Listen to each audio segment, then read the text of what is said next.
Hi again then guys, and as I've mentioned of course over previous days, over the past couple of weeks, I was planning to do some videos to mark the 5k milestone, and some of those were based on suggestions that I'd get from you guys, such as the setup tour, maybe some special tune, that kind of thing, and others I was trying to think of things that I could do that would be a bit different, maybe not as expected.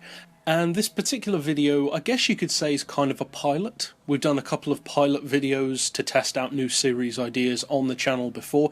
Some of you guys who I know have been around for much longer will probably remember some of those that have gone well and some that have not gone so well. For instance, the HSG show, which had one episode and that was it, because it just didn't really sit right. It didn't feel necessary, it didn't feel needed. It was basically just a bunch of videos which I was putting out anyway, kind of bunched together. So this is something a bit different to that. It is a longer form video, and this is the kind of video that would usually be put out as a video on YouTube by a channel, but also as a podcast, or that kind of thing as well. Now, as far as I know, unless I'm wrong, to have a podcast you have to host the podcast on a website. And I don't currently have a website, and I have no immediate plans to have one. So I don't have anywhere to host a podcast, and as such, for the moment at least, unless things change, this is just going to be a video. Now, the idea behind this is something along the similar lines of what we do on the channel, with car content, gaming content, that kind of thing in general, but a little less formal. Now, the videos aren't necessarily that formal that I do anyway, but they are very formulaic. They stick to a set style, the tunes especially, we go through things in a very set way. With the reviews even, although they are freestyle, they do tend to stick to a certain way of doing things. This video is about having a little bit more of just a laid-back talk about cars, games, basically anything, but those will be the two primary things. Now, I do have a couple of things that I have in mind to talk about in this initial episode, and forthcoming ones if you guys would like to see more. And speaking of which, if you do like the idea of this video, if you decide to watch the whole thing and like the way it went and would like to hear more, then of course I would appreciate feedback on that down below. Either way, maybe if you weren't interested in it, or if you are, whatever. And of course, if you were interested, what subjects you would like to talk about.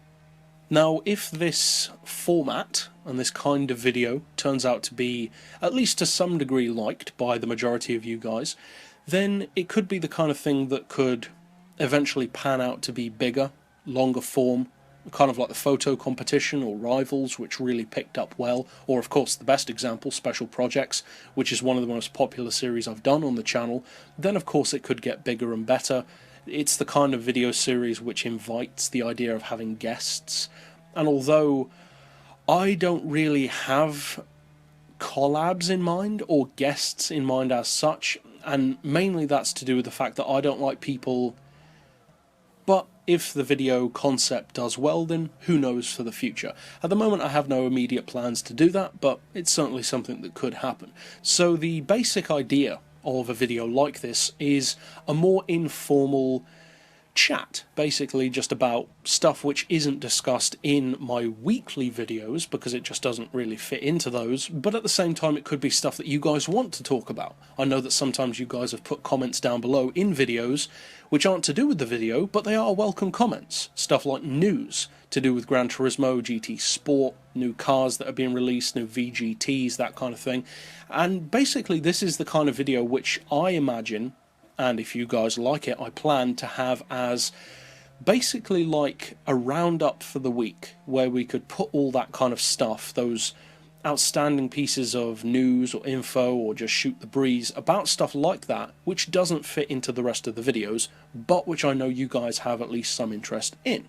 And to see what I'm going to be chatting about in this particular video, you can check down in the description below, and I've actually put the time markers for when I change my subject of talking. So if you want to skip for future reference or whatever to a certain subject, then of course you can do that by checking that out. But as far as this particular pilot, there are a couple of things that I had in mind to talk about, some which are bigger in terms of their implications and scope and importance for the channel and for you guys, but then some which are just smaller things which maybe I've been thinking about over the week and just want to chat about. So, first of all, I wanted to chat about GT Sport. It's something which you guys obviously have a lot of interest in, so do I. I'm looking forward to the game. I bought the PS4 primarily for GT Sport, and basically I just wanted to chat about what my expectations of it are. For those of you who have joined the channel more recently, you may not know, but I have already played GT Sport. I had the opportunity to use both a wheel and a controller, drive about 4 or 5 different cars, and drive on a couple of different tracks, get a feel for the game to some degree, check out the graphics. Not really the audio though, because when I checked out the game, it was at the release event in London quite a while back. If you're interested more in that and in seeing the footage, I did upload a full 40-minute video just dedicated to that day. And of course, to some degree, my personal feelings about GT Sport will be, by the nature of having played it, different to you guys. Your expectations are, I would say, more heightened than mine are, because mine have been tempered by the fact that I now know what the game feels like to drive. So I would say my expectations aren't as intense as many of you guys will be. And I wouldn't necessarily say that's a good or bad thing, it's just a fact. Now, should you be excited for the game? Well, I can't say 100% either way, because what I played was essentially still the demo. So when we actually get the game, it could turn out to be significantly better, significantly worse, or just the same as what I did. I doubt that it will be worse. I suspect that it will either be like that or even better. Of course, we always hope it will be even better, but to be conservative, let's just say that GT Sport turns out to be similar enough to what I've played to compare it. If that is the case, what can you guys expect? Well, as far as the overall experience, I didn't get to play stuff like career mode or online stuff. It was just like time trials or single races. I did have the opportunity to race in, I believe it was a 16-player race against real people. We were all in racing chairs with the racing wheels up on stage, and you could sign up for the races. I wasn't planning to, because I'm just not that kind of person. As ironically as it may seem, considering how much I talk on YouTube, I'm not really a confident person. I don't like being around people that much. The main reason why I was there was for the game, not for the people. And the idea of racing on stage just didn't really appeal to me. I wanted to drive the cars, but I also don't have much interest in racing, which may seem strange considering how much I talk about racing games, but the main reason why I've always played Gran Turismo, and not just Gran Turismo, but all car games that I've ever played, is because I just like cars. I like driving them, I love tuning them especially, which is why games like Need for Speed, Midnight Club, that kind of thing, will always, or at least usually, get a pass from me. Because even if the handling or speed physics are totally ridiculous, the fact that you can modify and customize the car to your own taste has just always appealed to me. Now, of course, with some games that's much more erring on the side of being a racer, such as Need for Speed Underground or Underground 2. Not that that's necessarily a bad thing, that was cool back then. Whereas now, with more sim-style games like Project Cars, Assetto Corsa, that kind of thing, people have a different perspective on what you should experience in a driving game. And that's actually one of the things that has put me off of games like Assetto Corsa, or, to be honest, Project Cars. I don't dislike Project Cars, but it's just not a game that I play that much.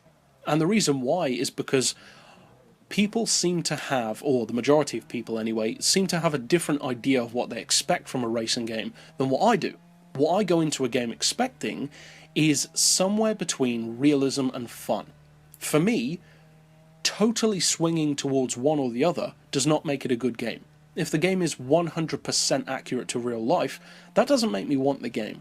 At the same time, if the game is 100% fun without any challenge or any realism at all, which I would say that's more like the Need for Speed Most Wanted end of the spectrum, and I don't mean the new Most Wanted, I mean the BMW M3 Most Wanted, where you just slide around corners, then either way, I don't think that either of those extremes, I would say, offer an experience which I can have a lot of fun with, which is why games that have always kept my interest the longest have been games which have a happy medium between both. Stuff like Gran Turismo 4. Gran Turismo 4 is not, categorically, is not as realistic as they are now, but I do still consider it to be the best Gran Turismo game we've had so far, because it managed to have everything that we loved about Gran Turismo in a package which was realistic, especially in terms of graphics for the time. The graphics even still hold up really well now, but it did it in a way that kept the fun factor. It still had that kind of arcade-ish feel, which Gran Turismo 2 and 3 in particular had before. But at the same time, it was sharper, it was a little bit more realistic, well, a lot more realistic, and although compared to GT5 and 6 it doesn't feel like it anymore, for the time it was. And I had so much enjoyment from Gran Turismo 4. I played through the game like 3 or 4 times. I have no idea how many hours I put into that game. I basically spent a good 3 or 4 years playing GT4 exclusively. So I've spent by far more time on that game than any other Gran Turismo game, even to be honest on GT6, because the majority of what I do on GT6 is just for YouTube. I don't actually just drive or just race or just cruise on Gran Turismo 6 that much. I do go online sometimes, but due to my schedule, not just with YouTube but with other things in life, I don't get the chance to do that much. Now, on Gran Turismo 4, of course, you didn't really have the online aspect. I never played online on GT4, but the career mode was so massive on that game and so expansive. And to me, before and after it, Gran Turismo has never been as good in that regard. Because Gran Turismo 4 is really a racer and a car enthusiast's game. It's a game designed for people who don't want to find something better. They want to have a game that they can graft, that they can put hours into, that they can complete, and that they can feel that they've really accomplished something. That's what GT4 felt like. It felt like a world. Whereas I would say GT5 tried to have that, but for me personally, the career mode in GT5 actually felt closer to that in GT3. A very linear, categorized kind of racing, whereas GT4, in a similar way, funnily enough, to GT2, had a much more open plan layout, where it really felt like an expansive world. Whereas GT3 doesn't feel like that at all. It's very much like click through these levels, work through these menus, work through these races. GT4 didn't feel like that. With GT4, you had this feeling that you could just go anywhere and do whatever you wanted. You could do licenses, you could buy used cars, you could go to missions, you could go to career races in various countries, road types. You could even go into each individual manufacturer and do their own specific racing style. And for me, that's never been surpassed. Plus, the whole visual style of the game just looks cleaner and more classy to me than any of the other GT games, with the whole map background and the very, I would say, operatic style that game has. It's a very classic looking game, but maybe that's just me. Gran Turismo 5 I never really got into that much, because, and some of you guys may not know this, but I actually played Gran Turismo 2 first, then GT3, then GT4, then GT6, and then I went back to GT5, and then I bought GT1. So I got into GT6 much more than I did GT5. Now, I would say that the career mode in GT5 is significantly better than on GT6, purely because it actually has a proper career mode. GT6, in my opinion, has the worst career mode that we've seen in any Gran Turismo game so far. It's appallingly bad. You can finish the whole career mode in 2 days. I should know, I've done it twice. Now, the missions on GT6, they're just not necessary. The fact that there is no decent rallying, there's not even a rally license on GT6, whereas on GT5 there was great rallying. The rallying took a significant chunk of time to get done. The rally stages were really good on snow, dirt, tarmac, etc. Plus you had all the driving missions to do with the Top Gear stuff, the Red Bull stuff, and although we still have some of that now, it's just not as expansive as it used to be. And on GT4, of course, we had great missions on there as well. There were less of them, but they were very good. I remember in particular the mission that I found the hardest was the Nissan Skyline Slipstream mission around the test course. And it took me so long to complete that mission, and it really annoyed me because I wanted the Jay Leno tank car, which you would win for completing a certain section of those missions, and I really wanted that tank car. The cars that have always appealed to me on Gran Turismo, especially back then when I was younger, were the cars that were weird, that were oddball. Stuff like the Escudo, the tank car, the patent motor wagon, the Ford Model T. Even further back on the older games, stuff like the Renault Espace F1, which is still my favourite car of the entire Gran Turismo franchise. Stuff like the Chrysler Phaeton, which I always wanted back when I was like 7 or 8 years old and I used to watch my dad play in the game. And then when we finally got the car, it turned out to be pretty rubbish. But the fact was I just wanted it because it looked weird, it looked different, it looked cool to me. And that has actually stayed with me. I still like those cars that stand out from the crowd, even in real life as well. Now, speaking again about GT Sport specifically, the feel that I've got so far from the game is very limited. As I said before, I cannot stress that enough. It is so limited. Of course it's going to be, because it was just a demo. Over the course of the day, and I was there at the event for about, I think, 6 or 7 hours. And for the majority of the time, it was a boring 6 or 7 hours, to be completely honest, because you're just standing there. I didn't go with anyone. I don't want to talk to people. And the people who were there were either waiting in line to play GT Sport or playing GT Sport. And I didn't really get much of a chance to play the games, although I did eventually. It was right at the end of the day. I played on a rig which they had set up. They actually had a whole line of pods which you could play in. That was pretty cool. That got me some experience on the wheel, because as some of you guys know, I don't like using wheels. I don't dislike them, it's just not my thing. And I drove, I think it was a Corvette. No, it wasn't a Corvette. I can't recall what it was. I drove something anyway on the Nürburgring with a wheel. And it was difficult to get a hang of, but it gave me the needed experience going into that 16-player race later on in the day. And it was good that I did do that, because I would probably finish last had I not got that experience. The fact that it was also in a manual, I didn't like, because I don't like using flappy paddles, and I always drive auto anyway.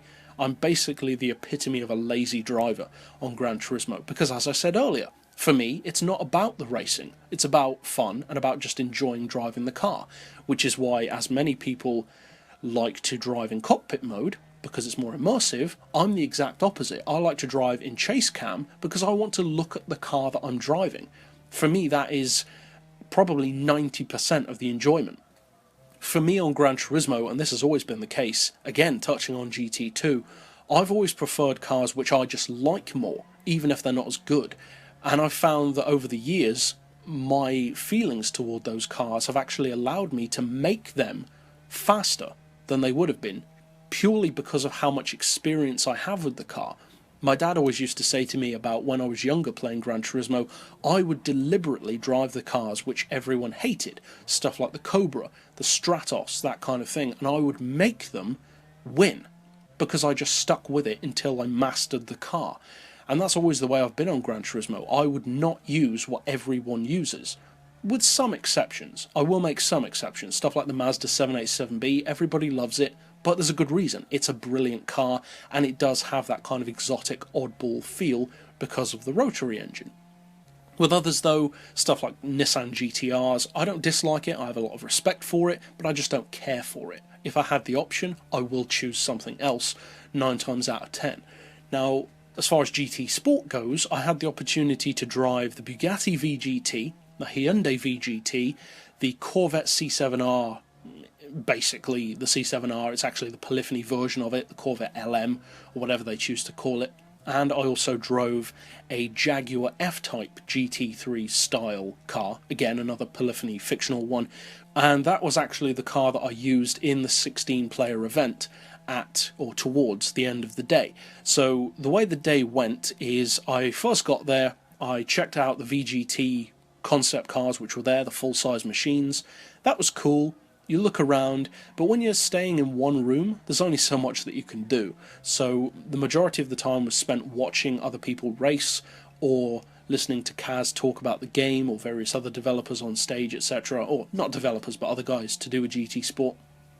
And I then had the opportunity to, as I said, go on this pod, driving the Nuremberg Ring for a bit. Then a little bit after that, I had the opportunity to actually get on one of the controllers, which is what I really wanted to do.